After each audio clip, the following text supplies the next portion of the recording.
Fast track before you see you in Nsawam, 6 months. Oh, yeah, not through public sector. No public sector, no. Don't the money, mama say, Nsawam straight. Recently, I've been watching the Public Accounts Committee, and it's so pathetic.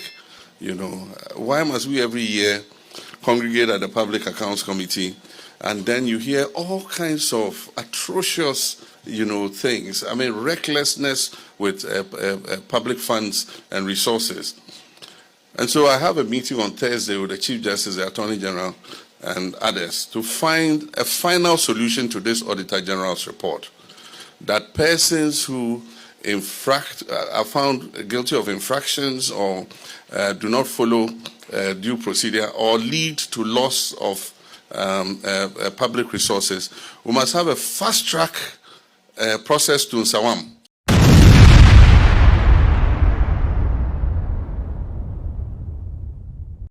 John Dramani Mahama say baby adiane kono enyan. O say omo ye public sectors no chese. Ya adwene say politicians ni kwani akromfo lalai. O say akromfo no pa omo ni kono no bo pa. Omo public sector hono. Na o say onim die ntia every single year. Ya ko public accounts committee. Na ko tena say etieti public sectors we ya. Jesus Christ. Also, we na 1 billion, 5 billion, 6 billion na ya mutu. Obia di nsa bom misappropriation of funds and number of akese fraction of the money then sa. Also, other na be wie no we na 15 billion. Also we do the 15 billion. Everything ma Ghana mai. Na o ka kire mpanimfo omoda public sectors ado say hey, enye mo papa aja pade ana mo manage. Enye mo private company bi na mu manage aya Ghana for properties ana mu manage every naira kro washia Attorney General Dominic Akutingi Ayini washia friends Chief Justice Bafuboni washia Auditor General ana wakati omo say no omo hia se omo person fast track way bia ha. Yet is a public sector ni bia bokroro na pam Nsawam straight. O say ai Saman for sure say this 6 months ni 1 year bi won public sector we be clean, be pure, be safe. O say because omo bokroro na ye nti omo hwisi enti na say omo da ye na say we dey ye begu mani masaka kra bi enche beko. O say ba ye sha say ye ti public sectors for ya. Ye technocrat for ye say ye so magumu a o meja say de bia na ye politician ye project kai say na anu ye public accounts committee the chair Mrs. Abna etna say a oni ni friends and the deputy honorable Atamis o motna say na o mo sha say oni public sectors for ni bi di nkomo o mu go through convano teaching hospital accountant for hwanyangupo anim say o mu go to monitor just monitor 42,000 Ghana cedis. And can it get 420 million? Yedakoto desktop ni monitor. Yewe no mo say eno ye de ebe o mutrim. Na mbom no omoto 2 monitors. Baku bia worth 17,000 Ghana cedis. 170 million. Yedakoto just monitor, office monitor. Enye monitor odi kwa ko heavy production bia o. Office monitor na ayire so the 1,500 2,000 kwa. Unya bi no omo 17,000 out of 1 monitor. Na yekobusa another friend is an internal auditor. Our friend say Accra clinic say sika bia hase ase afri wunzam kwan of us auditing dem ye nsu ye na kwante wo sere ho na ona bo atam say mumfre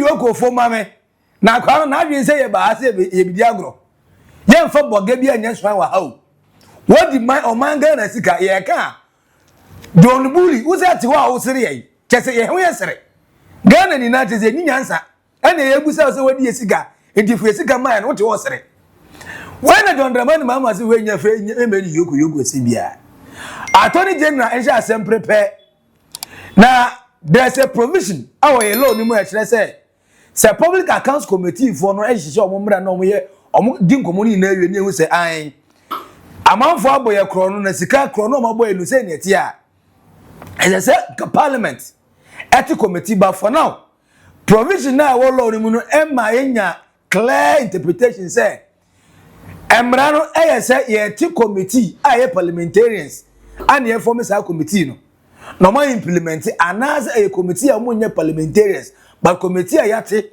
within from the parliament and a constitute and no say so far omugu so omutran so menya better interpretation omunya no we say kinkrim from next year going wow you better say what about no public sector or say you be so tupa ni atu say pion na say what straight e do out John Dramani Mahama say ora no and working with politicians any government appointees from Kwaso say really ora na through public sector what about no public sector no John Dramani Mahama say straight. Recently, I've been watching the Public Accounts Committee, and it's so pathetic.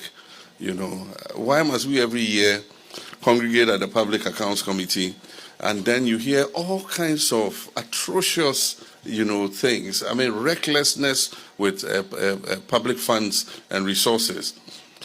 And so I have a meeting on Thursday with the Chief Justice, the Attorney General, and others to find a final solution to this Auditor General's report. That persons who are found guilty of infractions or do not follow due procedure or lead to loss of public resources, we must have a fast-track process to Nsawam.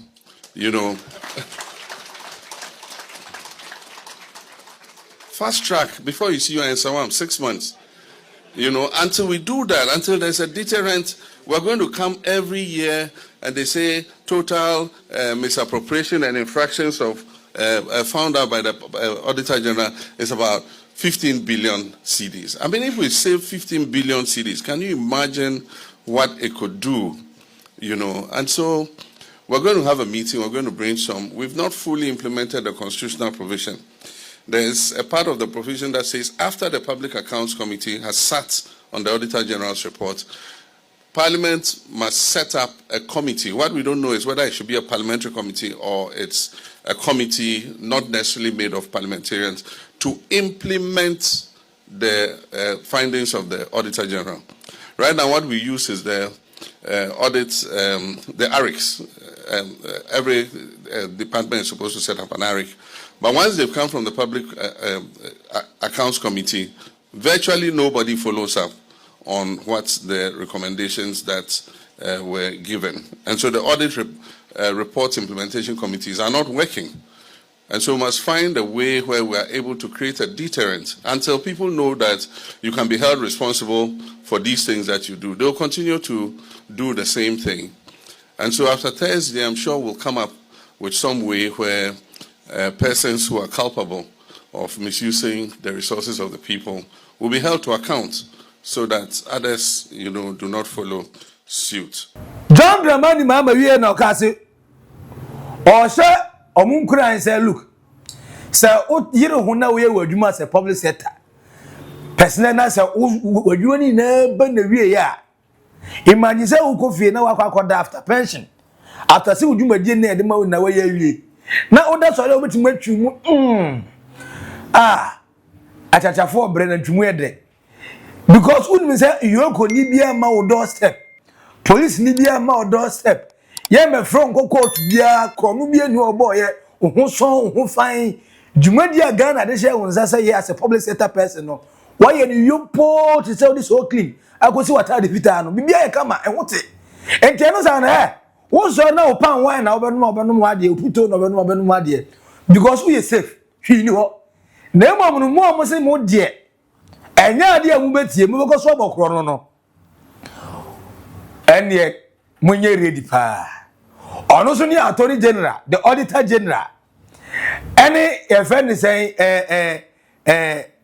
Ghana police for ni yoko for so aye ready say we wadwe say obedi Ghana sika John Dramani Mahama say Ghana so make sure say e be fidi awo Nsawam na we ogodi san komo no our the 12th annual governing board and chief directors an executive conference awo eno na say omoma ya aware omoma hu say the course no alternative hu already say na ni according to the public accounts committee chairman chair lady say sika nkoa ya je afri amanfo wa ye kro no sika aya 12.9 billion Ghana cedis ozi wey say public accounts committee na international abadi ni kwa enye no nkoa so far de amadi amumfa maaye no yentimi modi impo ana say enye possible say oba betena baby na waye ana de bia politicians akronfo de bia politicians akronfo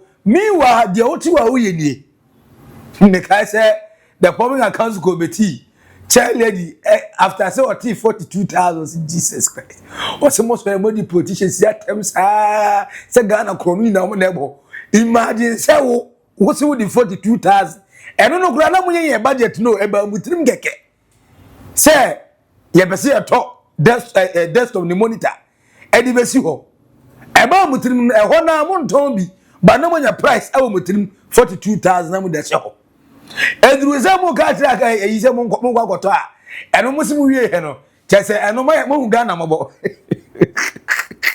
o mo hu Ghana mobo enti no omo goto emienu isfrom ba ko no mienu no ekowie ba ko bia 17,000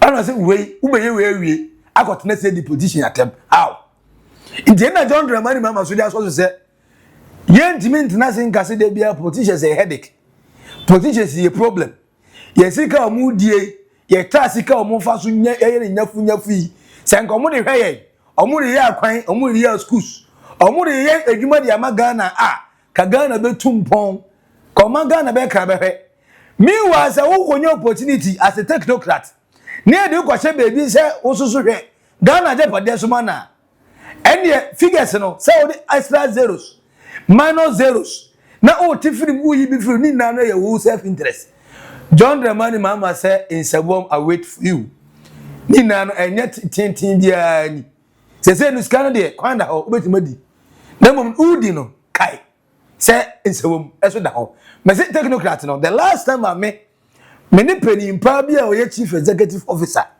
edini nkomo abra na o say oko pesam a friend is saying contract be for new organization Jesus Christ o say sikana ye offer the amano no the audio free friends the mokuoru mu no obekomo ya we but watene de ansa na wo de na wate so no odi mo no what's amano percentage and the audio percentage every jumana wo mu na ya ba jumana sikana ye de ba no enye ne de ya no owi a wo na odi contract ne ma ho no go why favor nje se usama the percentage of that sikana odi ba ko ye adwuma e de ama no ndi wo hwa say adwuma ne ba ba nie enu bi ni kwan ya fa so ye kwan yi contractor answer ni nsa ba be ka ni contract no eja ya anye no offense 110 na ene yi bia so sen na de say ya hwe ni ba ko ani ma de say we de minua we madam fu we akwa we de mi mo ni video mo bi edi na watam contract no de ma no ba odi be ma no odi cat ni part uye so ese usabeda nasi enti nase na ye tu na se contractor no onu kura no sebi wo adimi mpo a obeka tell say onso di sales kani na akwa adwuma no eye obvious say o ka tell ne say adwuma no umpe quality de we ne say bibi ededa ho eche say wo ye adwuma enti kwan ye be ye kwan na anu ye be to about 2024 wo be pm wo sunyan ni do ma kwan ye force di ko techiman de ye na nye election no kwan na so da ho entutu yi de ye mum na ye na election period no e ka be say for 5 days ni ye election no kwa ni na tutu ni na tutu it tells you what kwan fast ye no ndi sikan ko be say onu say like you say bit malusu na bibi lusu a what happen again nothing waje wadi sikano enti wa ye biare de ato ho ndi 3 days kwan ye ni age 1 month financial tutu oba wura nde ye technocrat me say ye technocrat omo ya akronfo ten politicians omo da schools ano hospitals ano no twie kai na so omo ya akronfo ten politicians no ena ko hospital who's internal generator fan now munya but some just can coin yeah one na years unyan teach a friend say regional teaching hospital masa ye accountant sika kwa no wadi oni mani ayi a friend say a penny or regional hospital no so apua o mo di sika say basa o mo di sika say basa tama teaching hospital the same thing dey o mo chief executive officer sika dey na for nothing, there was a big demonstration. And it's here, almost here because I found almost K. Or got a chop on Yafu, he did chop on wow. Oh, this is kind of bazaar. And almost all the public sectors know.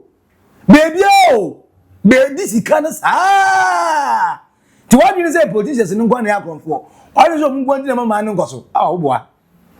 Don't remind Mahama say ya ka say be politician mu nambo say ye na mi ase say be sha say chomo o say ai aba de botati no eno na de bo ba ndi say chama huntumi Nsawam efata na sa azu na wo so o public sector side also di sika Nsawam esefata obi and we dey the same document obi nko wi abode obi nko wi iPhone e mo ntene ngoto Nsawam no obi nko tena sin kodi onu nko nkodi ni ba ko or when you go put any more go 42,000. What's in a quarter desktop and monitor me no. Where say there's no way say we are body or them na sa kwa we na so na bo. iPhone na we are brand go we iPhone 14 ya. Ya man 7 years no pa iPhone 14 no. More to iPhone ne boy say. Compare that one to 42,000 Ghana cedis. And we on the desktop monitor nko no yenka other ones was at to. And if you also trust me or the share beka ho. And they say, "Oh, no for Nsawam a denti na wei on send for Nsawam. Ni ewie ni age sika ni bi. Ni age no da so na mo no. Obesa go back to office o. No go ye adwuma. Ah, na no. They odi free ni nsem no obesa go wia as e hyem bio. Enti John Dramani Mahama Nyankopon hyira wo. Nyankopon nya wo kase. Say yare sete Ghana say yare sete ni na. Ye mere sete bi ni mu nya bi ni. Yes, still na no. Eye na ne atu ahye da. Aha. Ti when ye be ye ni preko nya usi ye a yaka the land of the living ye na enko tena se nya ntiase ne ni de say ye je obi aso nya je obi akama ne mo say ye chi bi nko ade ye pa kai say nche na John Dramani Mahama grantee prisoners base 998 amnesty kwan gap abeda rough Nsawam emu agu say ti wo be so pa chi no say pa na pa ye de wo ko huro mu Nsawam enti ye ready say wo se krono no bo our public sector, John Dramani Mahama said, Nsawam esube hostil as a nice guest. Come pa. Why a naked truth? Our Oldboga trend for comment no at comment section. I say, John Mahama say public sector for no mobile corono. Public account committee for we any say, hey, a conforming here Nsawam straight. Ora no ebe weke over this side. Ebe weke ye pa. Into omusha say no munye ready. How do you feel? Elde. And I say, office ye we politicians and answer. I say public sector and I say young fighting two fronts at the same time. Media, maybe say police for no more IGP, the police for no more doors papa, CID for Yoko for NIB for Office of the Special Prosecutor or we never to make arrest or make arrest. Attorney General, I said, say, workers in a more north one pay become. Yeah, dealing with politicians, not dealing with Ghanaians. Yes, civil servants in it, a friend say technical. And you know it, Obia. Why not you so be Ghana Diano? Ghana entering no Hana. Sana mi madri yemi saying, and also wadri yemi. Subscribe it, like it, let's say, Unia, as you end the area. Edino, Eba, Maxi, Billian, Macau, bye bye.